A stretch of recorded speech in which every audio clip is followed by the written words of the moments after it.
This video accompanies part 11 of the Digital DJ Tips Learn to DJ email course. It's a free course and you can sign up right now at digitaldjtips.com/join. Part 11 is audio interfaces and sound cards. And we're going to look today at why you need an audio interface or a sound card in order to DJ properly. So the first thing to get clear is that they are exactly the same thing. If someone says sound card or audio interface, there's no difference. The second thing, and this is the thing that new DJs struggle to get clear, is that a sound card is necessary because a DJ needs two separate sound outputs that can play something different. It's no good having two sound outputs from your equipment if they're playing the same thing. They need to be able to play something different. Now, your laptop, here's a typical laptop, has got a headphones out.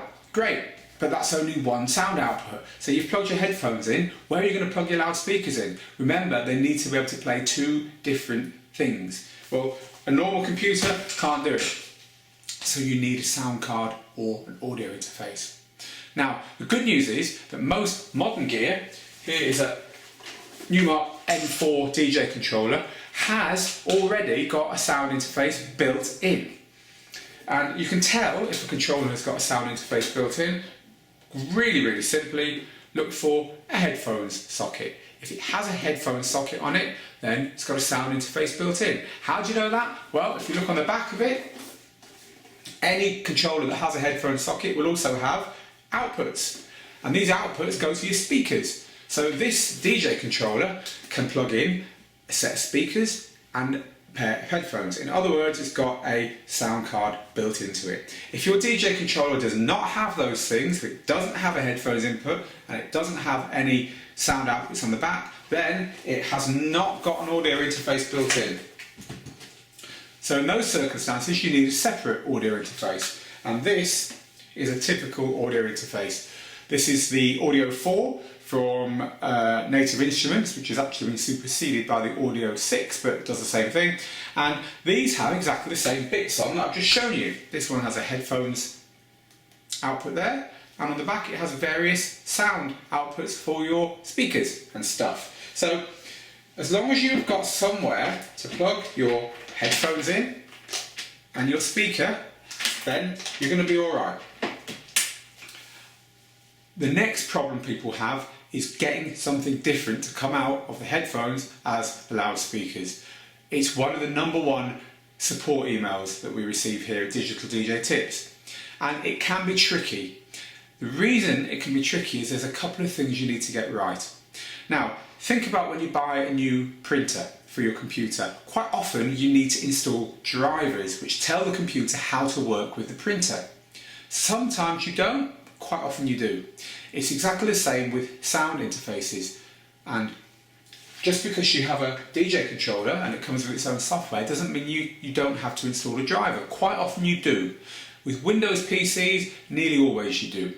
And you must make sure you install it correctly and that your computer is seeing your sound card, otherwise none of it's going to work. And as I say, quite often this is to be done in addition to installing your DJ software. The best way to ensure you've done this is read and follow very carefully the instructions. It's always a temptation to just plug everything in and try and DJ, and when you get new equipment it's even stronger to just forget the manual and try and get going straight away. But this is one of those instances where if you don't follow the manual, and quite often it's the order you do things in, you need to install drivers before plugging equipment in and so on, you're going to have problems. So my first tip is to ensure you really follow the manual, what it says and in the order it says it. But you're not out of the woods yet. Not all DJ software is as I'm about to describe. Some of it is really a lot simpler, but most DJ software still, there's another hoop that you need to jump through, and that is you need to set your audio outputs. So imagine this, you've installed your DJ software, so you've got Tractor or Virtual DJ or something and it's all working, and you've installed the drivers correctly. If you're on a Mac you don't need drivers, but if you're on a PC, as we said, you usually do. And you've plugged your gear in and it's all there sat waiting. On Virtual DJ and on Tractor, you do need to do one extra thing. and that is to set the audio outputs correctly. Now, this is a sound interface, and as we've learned, this is an audio interface, a sound interface, a sound card, whatever you want to call it as well. There's a card in here doing the same job as that.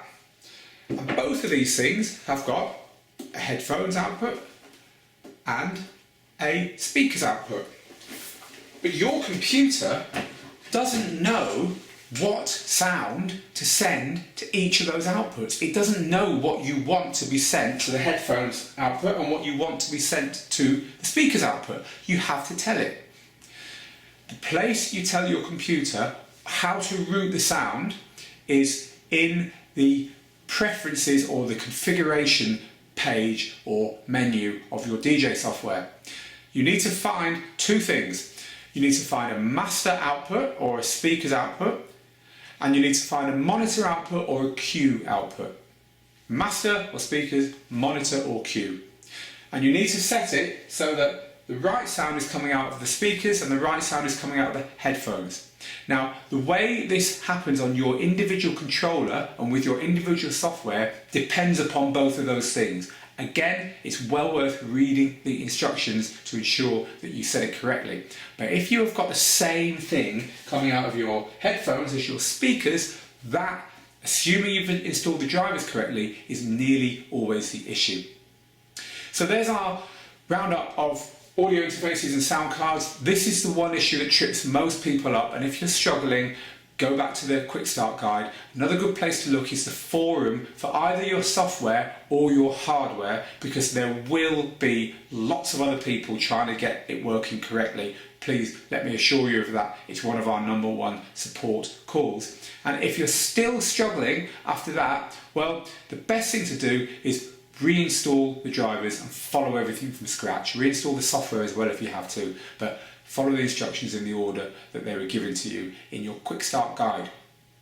So that's this week's tutorial video, and I'm looking forward to seeing you for the next video in the series. Thank you for watching.